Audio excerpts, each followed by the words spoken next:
안녕하세요. 고딩의 하나야구입니다. 오랜만에 돌아왔습니다. 근 2달 만인데요. 이번에는 한때 하나의 외야 라인의 중심이었던 이용규 선수의 징계 해제에 대해서 얘기해 보려고 합니다. 이용규 선수는 19시즌 한 경기도 나오지 못했는데요. 시즌 시작 직전 이용규는 하나의 트레이드 요청을 하게 됩니다.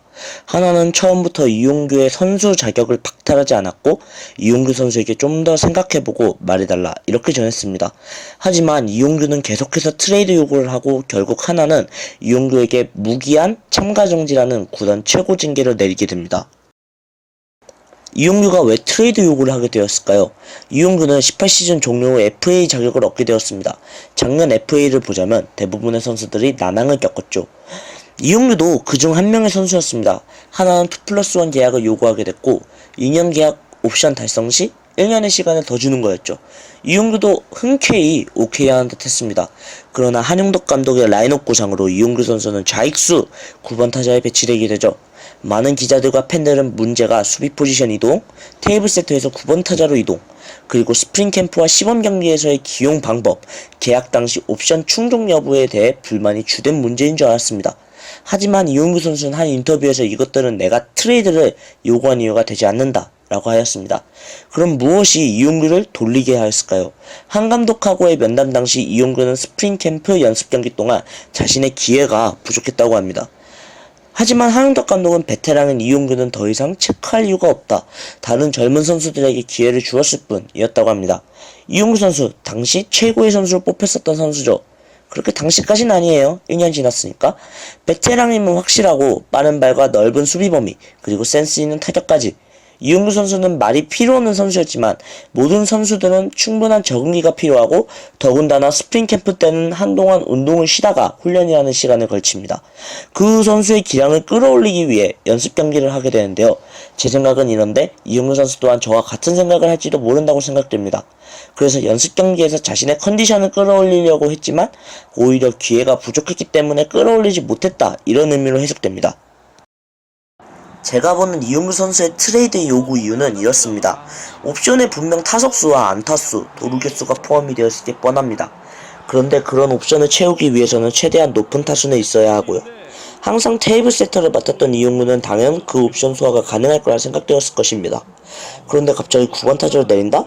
그러니 당연히 옵션 소화 가능성도 현저히 낮아지게 되죠.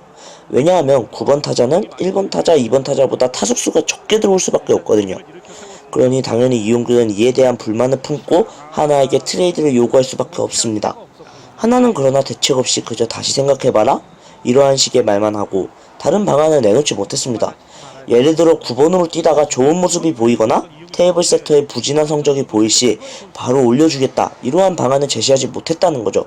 결국 이용규는 무리하게 부탁하다 결국 구단 최고 징계인 무기한 등록 정지를 받게 되죠. 이용규 사건이 물론 이용규의 잘못이 있지만 하나에게 일절의 잘못이 없는 건 아닙니다. 하지만 이용규의 태도가 잘못된 거죠. 이는 하나 구단 그리고 하나 팬들에게 좋지 못한 모습을 보인 겁니다. 그리고 후배들에게 옳지 못한 모습을 보여준 것이죠. 하지만 이용규는 시즌 중 하나에게 계속해서 사과의 의미를 보이는 모습을 보였고 한 감독과 박종훈 단장은 이를 받아들이죠. 그리고 이용규는 지난 9월 3일 선수단에 합류하게 됩니다. 하지만 팬들은 이에 대해 많은 갑론을박을 보였었죠. 몇몇의 팬들은 이용규를 다시 받아주면 안된다.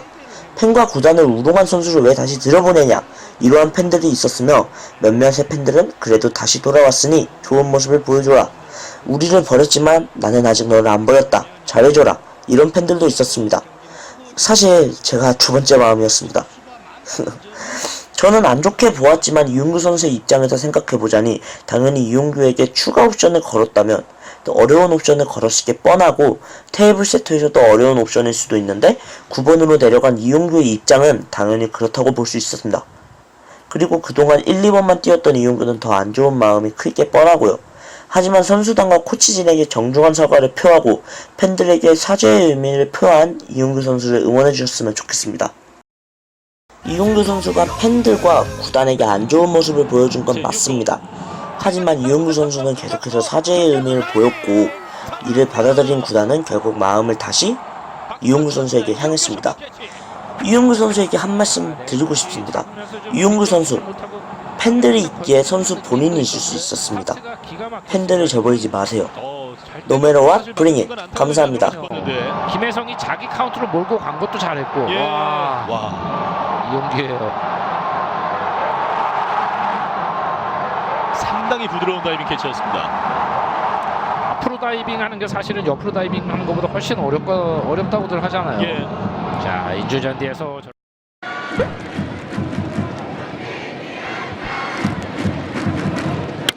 3구 타격 우중간으로 날려보냈습니다. 중견수 잡았습니다. 이용규의 슈퍼 캐치와 함께 6회 초 SK의 공격 마무리됩니다. 6회 말로 돌아오겠습니다. 대전입니다.